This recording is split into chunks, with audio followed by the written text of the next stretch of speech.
God willing, He allowed us to go out there and play well today, so it came to fruition. Sedrick, it's been a long time since Georgia football went into a game against Alabama, knowing that they've beaten them the last time they played them. You were on that team.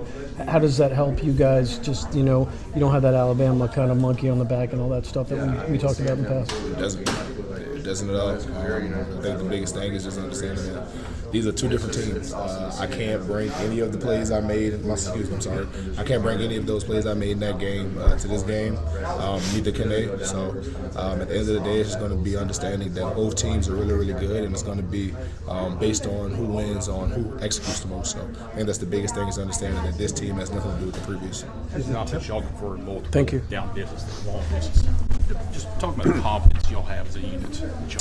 Talk about specifically third down? No, just overall as a unit, offensively, you can make a play. I think ultimately it's just trying to execute each play. I think that you kind of speak about confidence, but we don't want to come off arrogant, because I think that's the biggest thing. I think it's more of wanting to do your job for the guy next to you, because you see all of the work that they put in. Guys start to go down, and you want to be able to make plays for them, because they can't be out there to make those plays themselves. And I think all of that kind of works together. It's just everybody taking it play by play, trying to do as best they can. Is it tough knowing you're 12-0, went through the SEC season undefeated, and you might still have to win next week's game to enter the playoffs? It doesn't matter. At the end of the day, the goal is to try and win the SEC championship, so that's the goal anyway.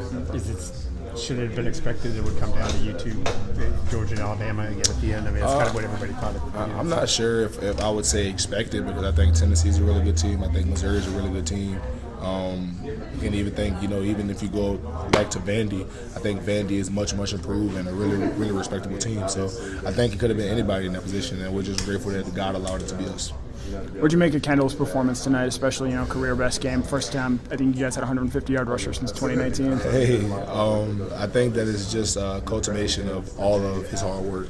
I think Kendall does a tremendous job of, in all honesty, I think taking criticism at times, and I think that he's taken things a bit to heart and went back to work and really tried to create the best version of himself and show the world what he is about. I think that's the biggest thing, is just understanding that he's playing for something bigger, and that's us. And I think that's the biggest thing, is that Kendall wants to be the biggest asset he can for this team. Do you get a sense that he